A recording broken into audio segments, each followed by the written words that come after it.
In this video series, we will be demonstrating how to install Ubuntu 13.10. First, let's explain version numbering for Ubuntu. Each release is given a version number. We will be installing version 13.10. This was released in October of 2013. The 13 in the version number represents the last two digits of the year 2013. The 10 is the month number for October. Each release is also given a cute code name as a sort of nickname.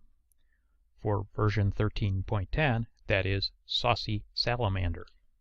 Names are suggested by the Ubuntu community. Then Mark Shuttleworth, Canonical's self-appointed dictator for life, as he likes to be called, chooses a name from the suggestions. Names are assigned alphabetically sequential, to make it easier to keep track of which version is newest. The previous release of Ubuntu was 13.04. This was released in April of 2013 and was given the name Roaring Ringtail. The next release will be version 14.04, to be released in April of 2014. This version has been given the name Trusty Tar. Ubuntu is also released in different flavors, as they are called. A flavor is basically a variation on the base release. Most commonly, we will use the AMD 64 flavor. This is for the Intel and AMD 64-bit processors used in most computers. There is also the i386 flavor. This is for the older 32-bit Intel and AMD processors. There are other flavors, such as for the Apple Mac hardware. Many unofficial flavors are released by groups within the Ubuntu community, each with their own uniqueness. Now let's get to the actual installation procedure. We will begin with a brief overview of what is involved. We will need to download the ISO image file.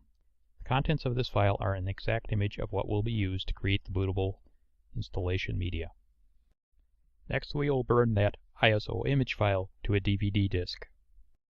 We can burn a DVD using Linux, or you can use Windows 7 to burn the DVD. Or for those with an Apple Mac, you can use that to burn the DVD. We will then be ready to install Ubuntu, which will be covered in detail in this video.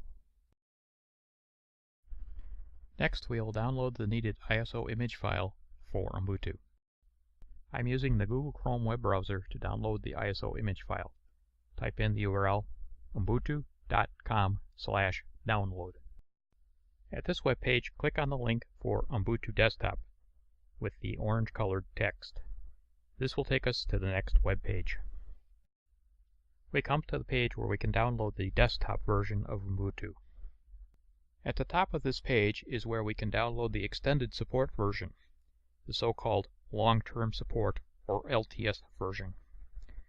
This version is supported for 2 years rather than the normal 6-month life cycle.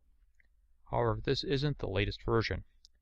We see that this is version 12.04, which was released in April of 2012.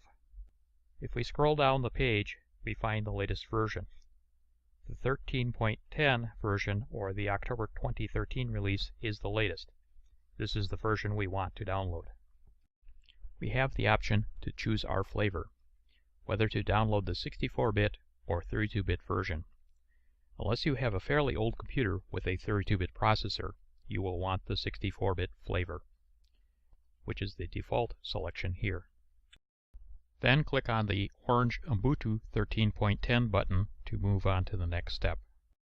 At this page, they are taking a little survey as to what you would like to see improved for Ubuntu. They also are asking for donations to help support the further development of Ubuntu. The donations are totally optional. You can download without making a donation.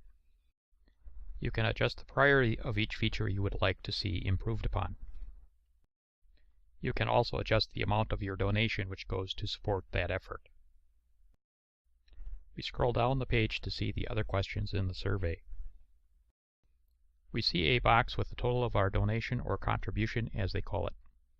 If you wish to donate, click the orange Pay with PayPal button. Otherwise, you can click the link with the orange text that says, "Not now, take me to the download." This will start the download. Download should have started, and we are taken to the thank you page. Usually it is most convenient to save the downloaded file to the desktop. Save it anywhere you like, as long as you can find it again later. If for some reason the download didn't start automatically, you can click on this direct link to start the download. Okay, now that we have the ISO image file downloaded and saved, we need to burn it to a disk. A disk that we will boot from to install Ubuntu. We can burn the DVD using Ubuntu, Windows 7, or Mac OS X. Basically any platform that allows us to burn a disk. If you have access to an installed Ubuntu, we can use that to easily burn the disk. Here we are at the Ubuntu desktop. Click on the file drawer icon. This will launch the Nautilus file manager. We are now in Nautilus. I have navigated to the directory where the ISO image file was downloaded and saved. Highlight the ISO image file in the list. The file is named Ubuntu-13.10-desktop-amd64.iso. Right-click on that same file to get this menu. Click on the Write to Disk menu item. The Write to Disk window appears. We see a message telling us we need to insert a disk.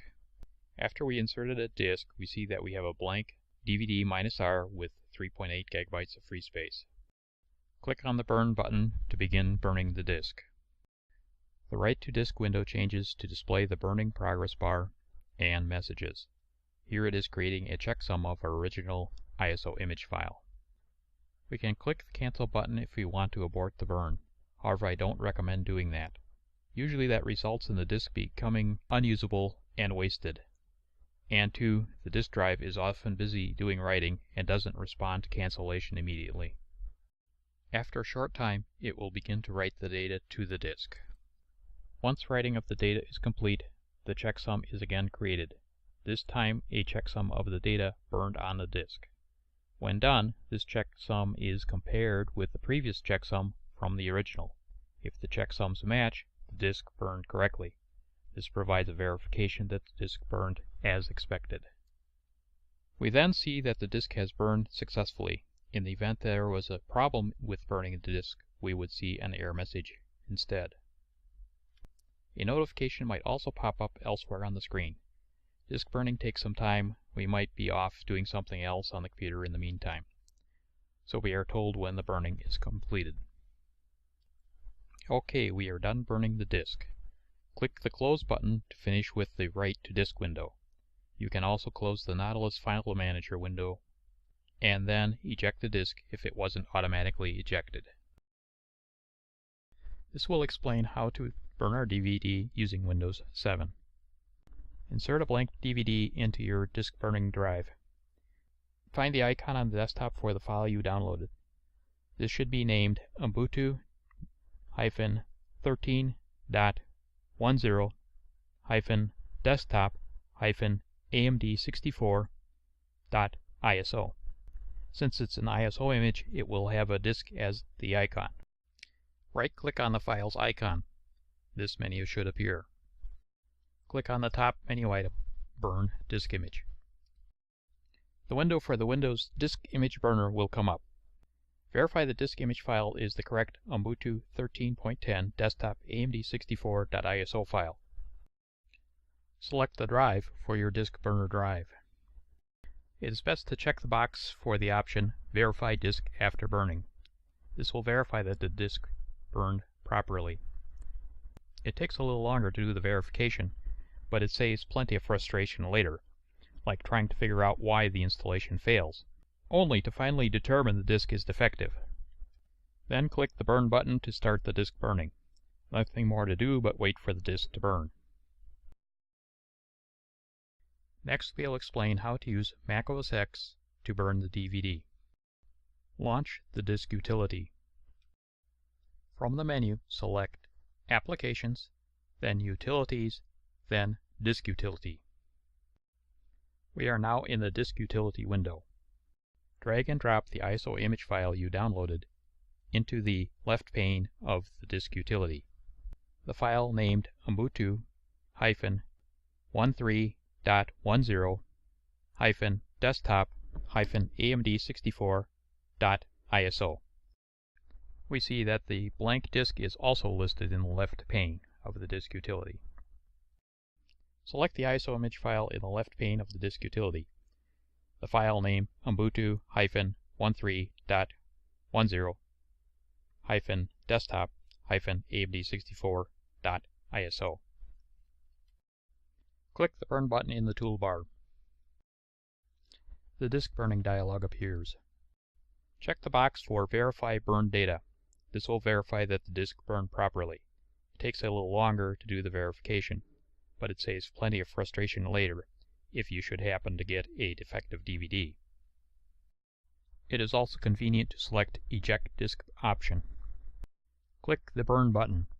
The disk will be burned, verified, and then ejected when completed.